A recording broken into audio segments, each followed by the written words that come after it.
So julle kan julle Bybels gereed kry, ons gaan 'n speletjie speel as julle by Mimosa kyk, julle mag ook saam speel, die wat by die huis kyk, dit is welkom. Die speletjie is baie eenvoudig, sy naam is Kaptein en dit werk so, ek gaan 'n teks in die Bybel vir julle wys en lees en dan moet julle hom vir my soek. Ja, ek gaan net die naam lees, ek gaan nie die hele teks lees nie, julle moet hom soek. As jy hom gekry het, dan salieer jy, as jy wil, kan jy selfs opstaan, as jy jou bene 'n bietjie wil beweeg, en jy sê net vir my, kaptein. Dan kyk ons wie kry hulle eerste. So, die eerste teks vir vandag is Levitikus 19 vers 3.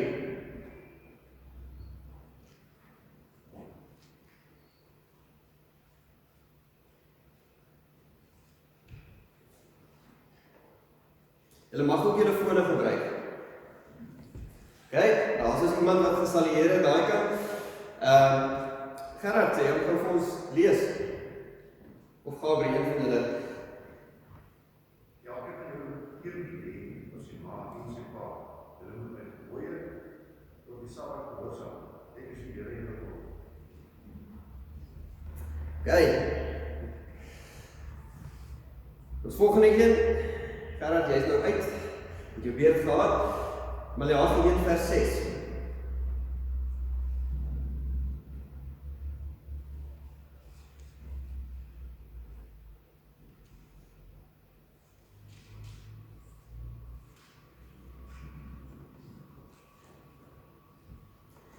Moet lekker hardop vir my sê kaptein, anders gaan ek nie. As hy, Stefan, kan jy vir ons lees? 'n seun eer sy vader en 'n slaaf sy eienaar. As ek dan vader is, waar is die eer wat ek toekom? En as ek Here is, waar is die eer vir my dan? Dit is wat ek, die Here die Almagtige, vir julle vra, priesters. Julle wat my met minagting behandel, maar julle vra, hoe het ons die met minagting behandel? Sy. So, eerste vers gepraat oor om jou ouers te eer, te respekteer. Hierdie vers praat oor om die Here self te eer, te respekteer. Volgende een.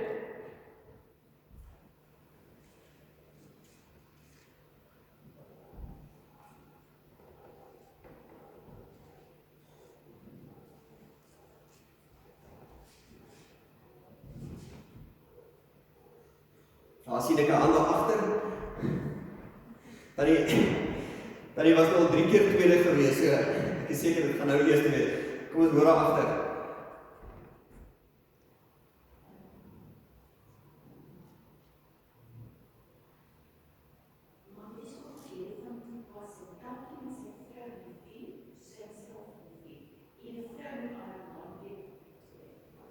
Sy, teks wat ons nou al in die reeks hanteer het, lief is vir jou vrou, vir jou man, en ja, dankie, eer aan mekaar betoon. Volgende ene, Levitikus 19 vers 32.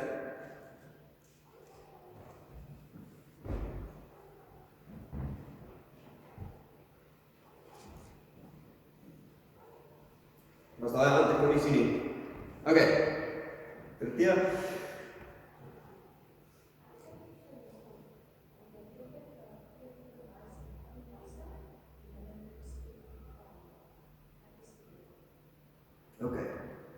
Eerbied aan God bewys ons ook respek aan ouer mense.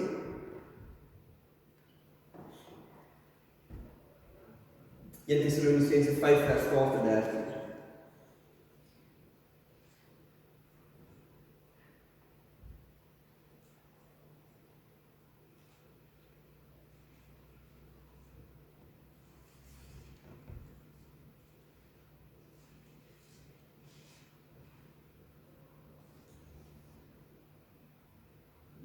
Sy tyd.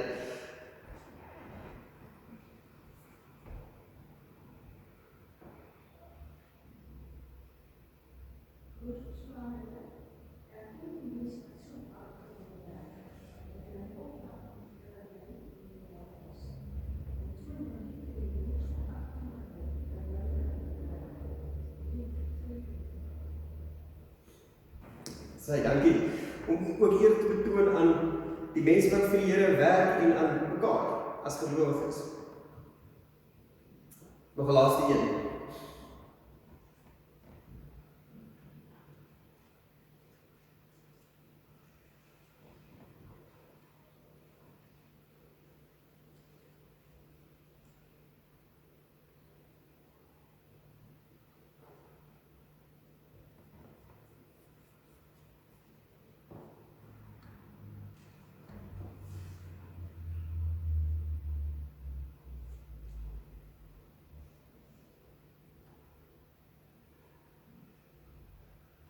Sorry, jy het klaar jou beurt gehad. Is iemand anders kans? Dit maak my bekommerd, het julle Bybels in Romeine in, wat gaan aan? Almal nou net bang om te lees. Dan het ek al 'n beurt gehad, as iemand anders om te lees.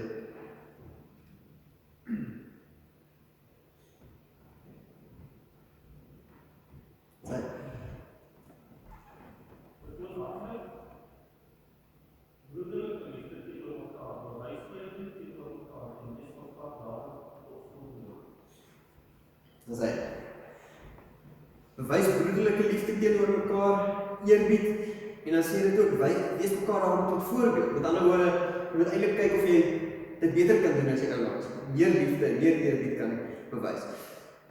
So, wat is die gemeene dele hierso? Wat is die tema wat in al die verse voorkom?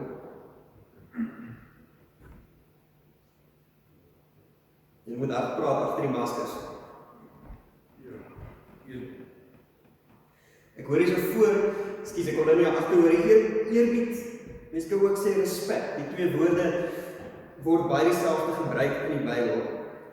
So ons gaan vandag praat oor wat dit beteken om mekaar te respekteer, en dan spesifiek in die huwelik. Dis die reeks waarmee ons besig is. En as ons praat oor respek, dan is dit moeilik om te definieer. Ek het so 'n bietjie gaan soek vir definisies, en hulle praat van om iemand te hanteer soos wat hulle werd is, of soos wat jy dink hulle werd is. So die waarde wat jy aan hulle toegee. Dis vir ons amper moeilik om respek so te definieer. Dis amper vir ons makliker om te sê, wat is minagting? Wat eintlik maar so die teenoorgestelde is. En dit is wanneer iemand jou nie hanteer soos wat jy dink jy gaan hanteer, behoort te word. En die van julle wat al iemand gehad het wat onder jou werk, julle weet dalk baie goed hoe dit voel. Iemand wat terugpraat met jou, iemand wat doen wat jy van hulle vra nie. Of dan nou, as jy sommer dink aan, as jy skool gee, kinders wat jou backchat, of jy weet, jy as 'n ouer, maar dit kan ook wees iemand wat bo jou aangestel is, wat vir jou minagting het. 'n Baas wat neerpraat op jou, 'n ouer of 'n ouer broer of suster wat nog steeds met jou praat as jy 5 jaar oud is, of 'n spanmaat wat jou sleg maak op die sportveld. Ons ken die gevoel van minagting baie goed, en dit maak ons baie vinnig baie kwaad. So, kan selfs 'n dominee wees wat die voorstander vir jou sê hoe jou lewe moet lyk. Mense raak vir dominee so kwaad. So, either way, ons ken daai gevoel, ons weet hoe dit voel as ons kwaad raak. En in die huwelik gebeur dit ook.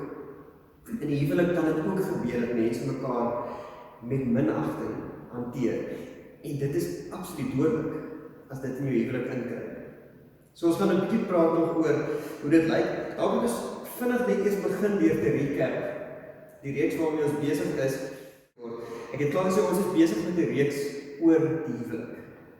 Die heilige huwelik. Die huwelik soos wat God dit bedoel het, en ook die huwelik as 'n metafoor vir ons verhouding met God. Dis 'n metafoor wat in die Ou Testament gebruik word tussen God en die volk, en in die Nuwe Testament tussen God en sy kerk, wat natuurlik ons is. In die eerste week het Louis gepraat oor waar die huwelik vandaan kom. Spesifiek gekyk na Genesis 1 en 2, God wat man en vrou gemaak het, en dan ook Efesiërs 5. En het gevra, maar wat is die doel van die huwelik? Dis om God te verheerlik. Toe die week al op het ons gepraat met die enkellopendes, of ten minste oor enkellopendheid ook, en gekyk na al die wanpersepsies wat daar is.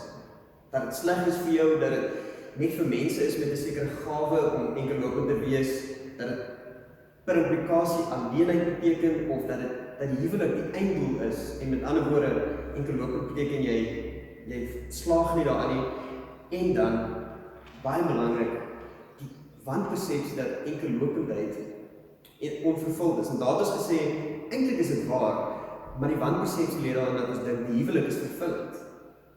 En dit is nie. Net Christus kan ons vervul. Dis die belangrike ding, maak nie saak waar jy is in jou lewe nie, net Christus kan vervullend wees. Laasweek het ons toe nog gekyk na wat dit beteken om aktief lief te wees vir mekaar. En Louis het op die oude gesê, dit gaan daaroor dat die huwelik leer ons, help ons verstaan wat dit beteken om soos Jesus lief te hê. En dis hoekom Jesus ook die metafoor van die huwelik gebruik om sy liefde vir ons te verduidelik, die perfekte liefde. So, vandag gesels ons verder. En ons praat oor respek, en soos ek gesê het, ook oor minagting. Nou, as ons dink oor die gevoel van minagting, soos ek nou klaar gesê het, dan dink ons, dit maak ons kwaad. Hoekom maak dit ons kwaad? Want dit is 'n gevoel van iemand wat my nie hanteer soos wat ek verdien nie. Iemand wat my minderwaardig hanteer. Nou ek het vir julle goeie nuus vandag. 'n Lekker antwoord is, jy's reg. Mense hanteer jou nie soos wat jy verdien om hanteer te word, want mense verstaan nie jou waarde nie. Maar is ook catchy in, want dis een van die plekke waar ons altyd moet vra, is ek nie besig om 'n splinter in iemand anders se oog te sien terwyl ek 'n balk in my eie het nie. Want dit is so maklik om in presies dieselfde gat te trap. Ons prentjie van respek is eintlik nie iets wat baie gebalanseerd is nie. Die wêreld gee nie vir ons 'n baie goeie prentjie van respek nie. Ons dink dat respek iets is wat mense by my moet verdien. Met ander woorde, hulle moet verdien sodat ek hulle kan respekteer. Maar ons dink die teenoorgestelde, ons dink iemand moet my respek bewys voordat ek dit verdien het. Net op grond van my status of my posisie of hoeveel geld ek het. Iemand het onlangs my vertel, hulle het gewerk by die regeringsdepartement waar hulle lenings uitgereik het vir mense om entrepreneurskappe op te bou. En toe hulle nou op 'n stadium vir iemand 'n baie groot lening toegeken het, die persoon vertel vir my, hulle het onthou die ou was baie nederig en vriendelik die eerste keer toe hulle hom ontmoet het, maar na hy sy lening gekry het, wat 'n redelike groot bedrag was, toe stap hy weer terug in daai kantoor in met 'n houding en hy kyk neer op die mense wat vir hom die lening toegeken het en hy sê vir hulle, nee, julle praat nie meer so met my nie, ek is nou 'n miljonair.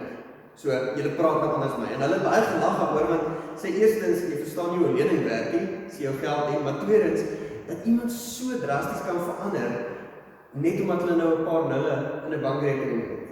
En dieselfde geld vir klomp goed.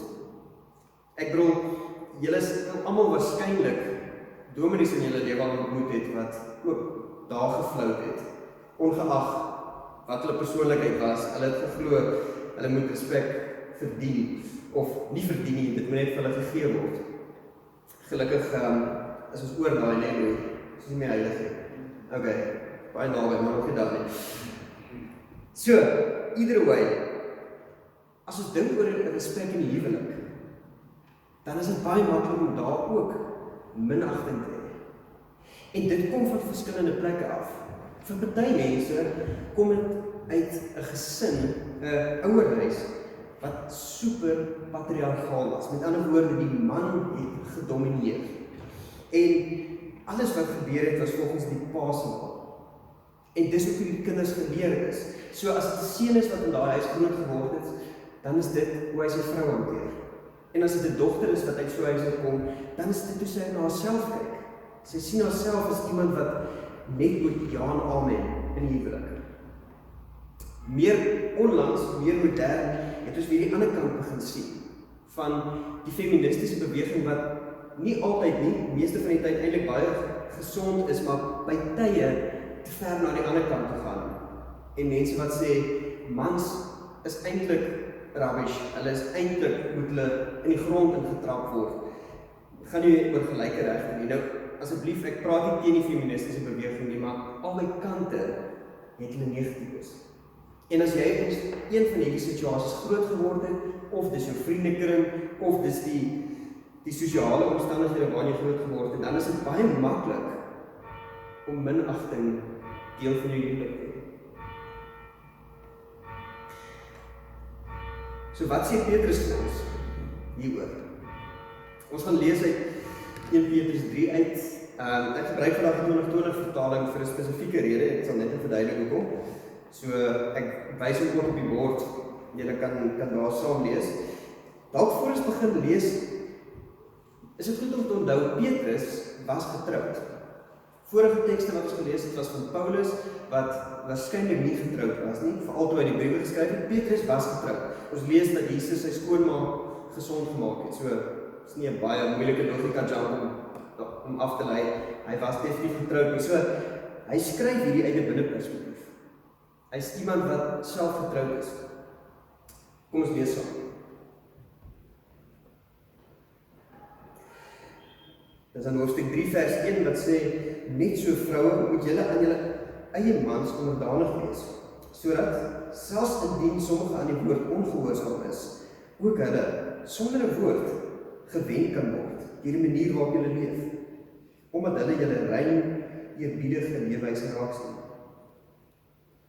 Julle skoonheid moet nie op uiterlike dinge berus nie, soos die vleg van hare, die dra van goue juwele of die aantrek van elegante klere nie, maar op dit wat in die mens se hart verborge is, die onverganklike skoonheid van 'n sagge aarde en rustige gees, wat in God se oë baie kosbaar is.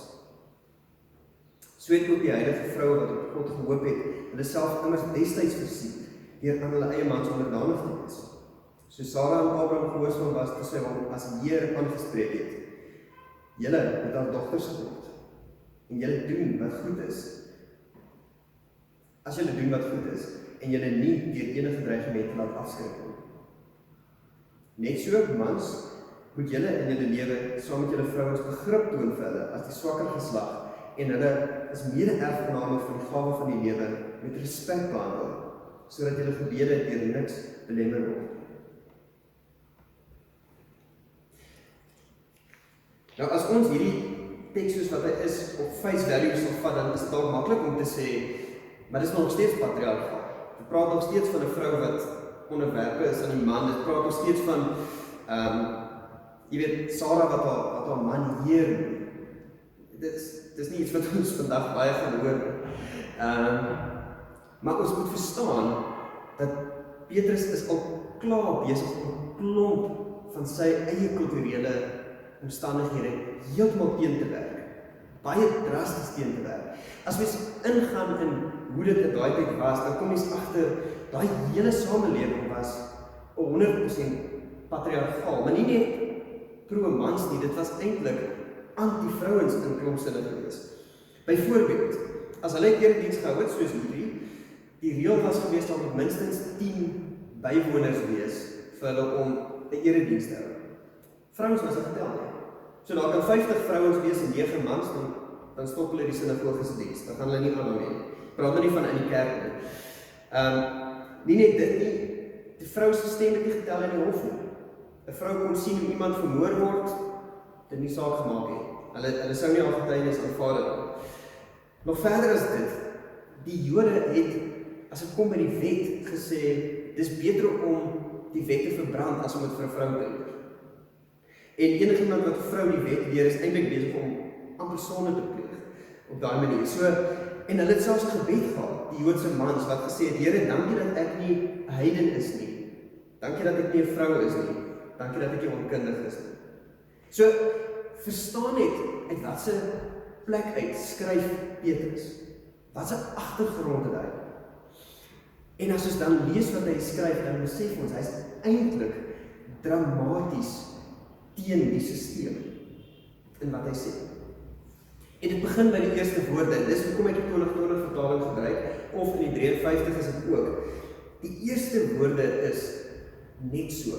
In Grieks is dit een woord, homoios, wat sê in dieselfde manier, op dieselfde trant, net so.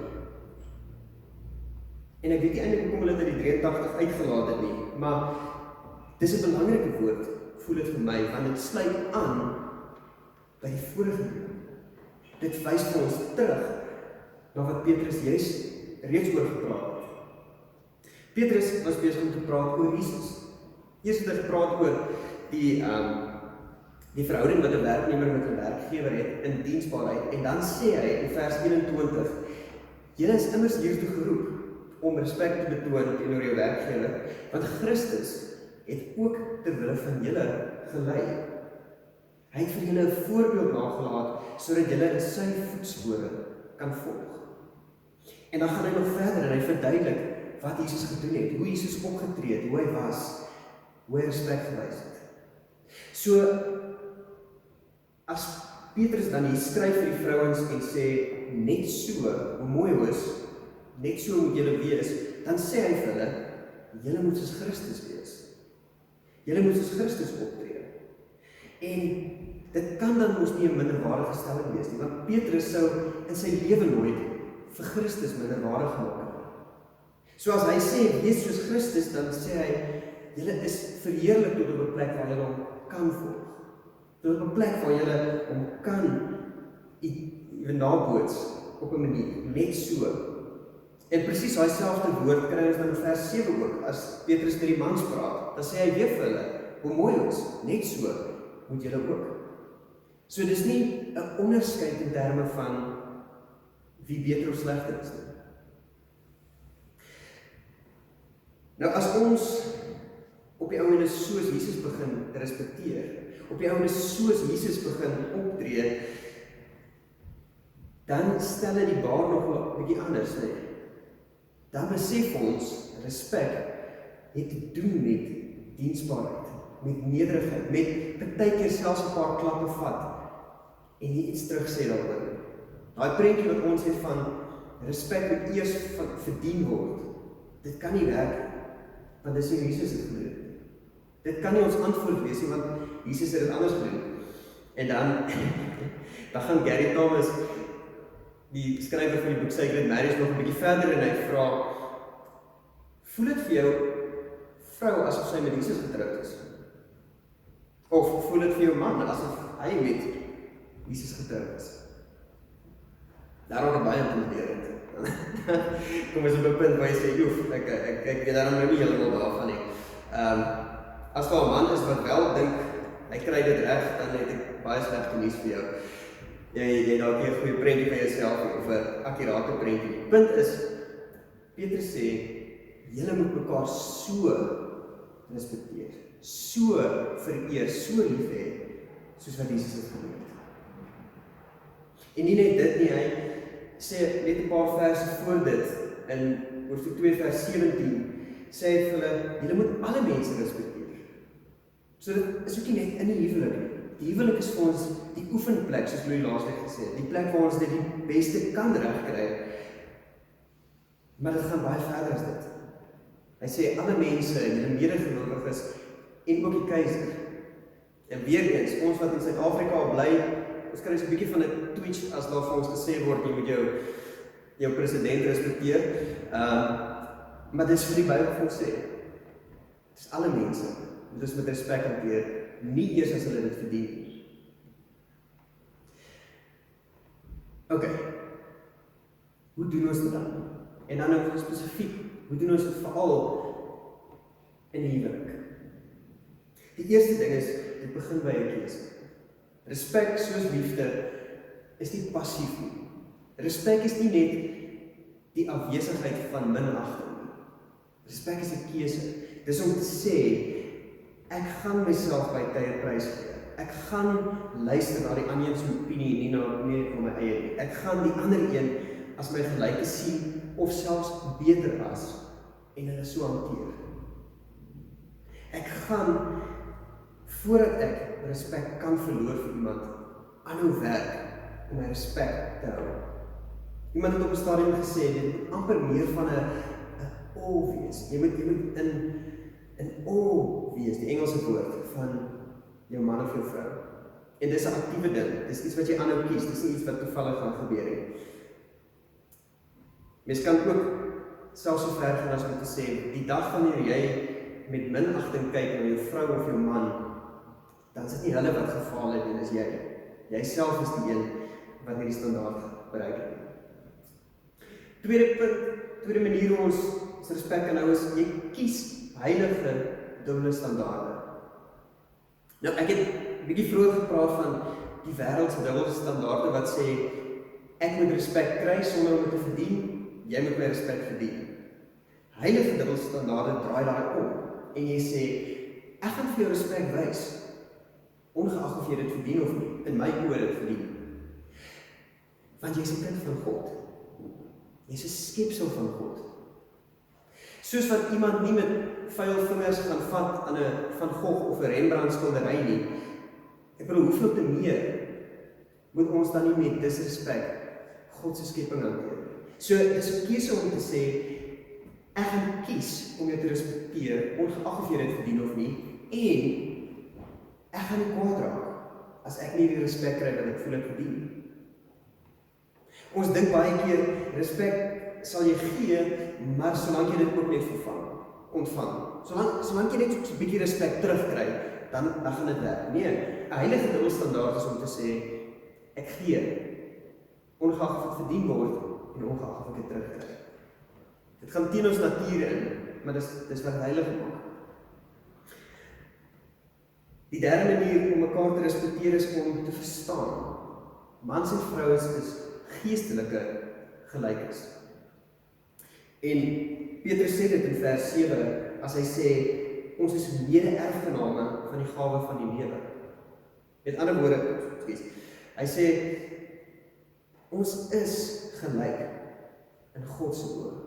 Ons het dieselfde genade ontvang, want ons het dieselfde genade nodig. Ons is op dieselfde vlak saam. Daar is nie 'n man wat heiliger is as 'n vrou nie. Daar is ook nie 'n vrou wat heiliger is as 'n man nie. Ons is op dieselfde vlak. Alle mense, sê Paulus ook. Hy skryf in Galasiërs 3 vers 28, dat hy sê, dit maak nie meer saak of jy man of vrou is nie. Net soos wat dit nie saak maak of jy Jood of heiden of slaaf of vry is. Dieselfde genade voor God. God het gekies om te sê, ek maak julle gelyk, man en vrou in my beeld. Wie is ons dan om dit anders te sien?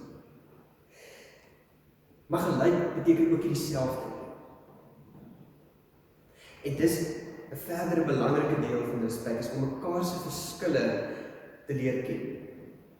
Nou, daar is 'n paar relatief obvious verskille. Oor die algemeen, en dit is 'n veralgemening, oor die algemeen is mans fisies sterker as vrouens. Dis ook wat Petrus hierna verwys, as hy sê, die swakker geslag. Hy bedoel nie, jy weet, minderwaardig of enigiets, hy bedoel fisies swakker. Mans is oor die algemeen sterker, dis hoekom daar verskillende Olympiese spele is, dis redelik obvious. Oor die algemeen is vrouens meer ingestel op emosies as mans. Hulle het oor die algemeen 'n hoër EQ as wat mans het. Weerens, veralgemening, maar dit is as 'n reël. Mans is geneig om meer prakties te wees, vrouens is geneig om beter versorgers te wees. Mans is oor die algemeen langer, vrouens is oor die algemeen mooier. Mans kan gewoonlik bietjie meer sinies wees, terwyl vrouens gewoonlik 'n bietjie meer optimisties is. Om mekaar te respekteer as geestelike gelykes, dit beteken nie om te dink ons moet dieselfde wees. Dit beteken nie om iemand te hanteer asof hulle jy is, want dis nie respek nie. Jy moet hulle hanteer asof hulle is. En respekteer op 'n manier wat vir hulle respek wys. En daarvoor is dit nodig dat ons mekaar moet leer ken. Want alles wat ek nou vir julle gelees het, was veralgemenings. En dit is nie noodwendig waar vir jou man of jou vrou, of vir jou ouers, of vir jou kinders. Ons moet verstaan dat daar ook die uniekheid van die persoon is. Want jou vrou is nie net 'n vrou nie, en jou man is nie net 'n man nie. Hulle is spesifieke mense met spesifieke sterkpunte en spesifieke behoeftes, swakpunte.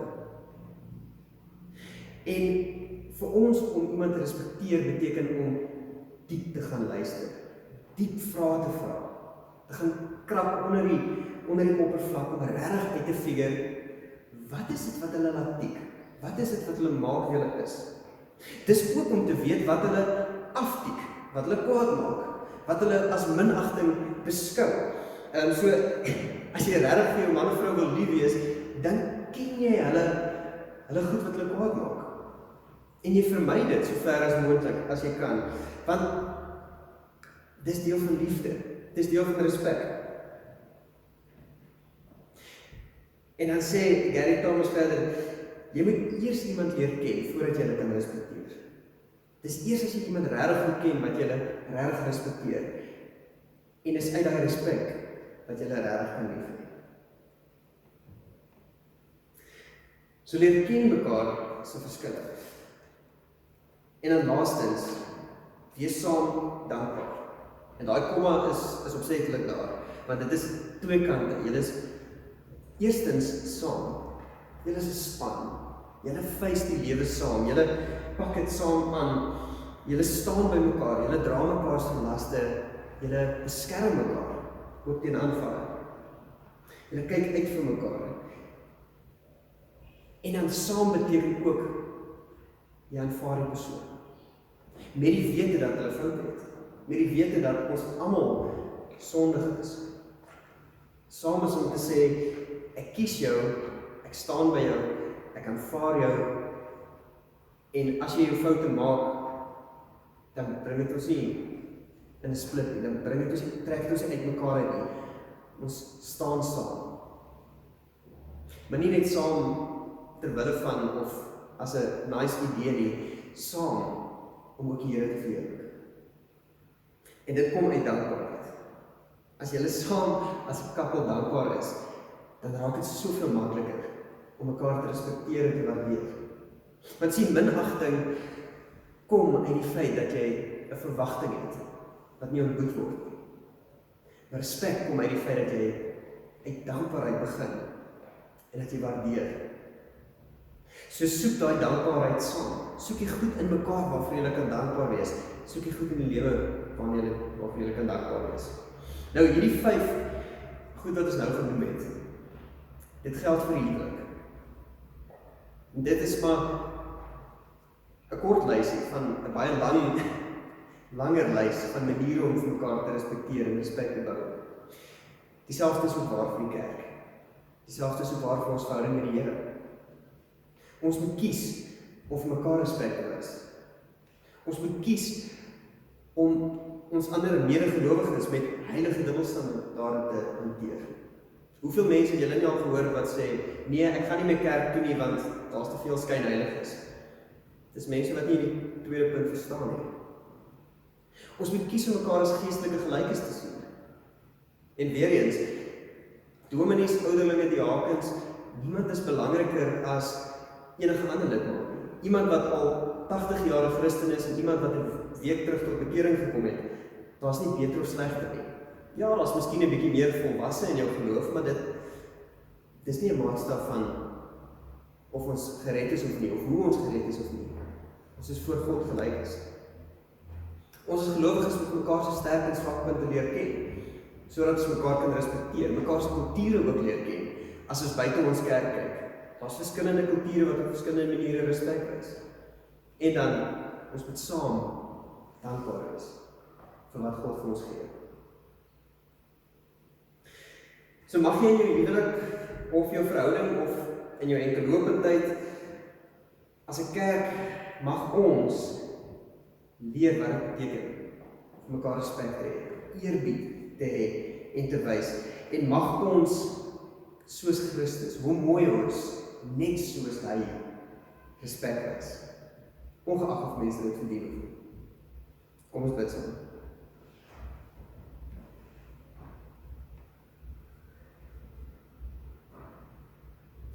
Here, U het respek binne ons gesit as 'n diep behoefte. En Here, U het dit ook vir ons gegee as 'n roeping teenoor ander. So Here, ek bid dat U vir ons sal leer hoe om met respek na ons mans, ons vrouens, ons ouers, ons kinders, ons medegelowiges en enige persoon eintlik in die wêreld te kyk. Soos U dit gedoen het. In die naam van Jesus Christus. Amen.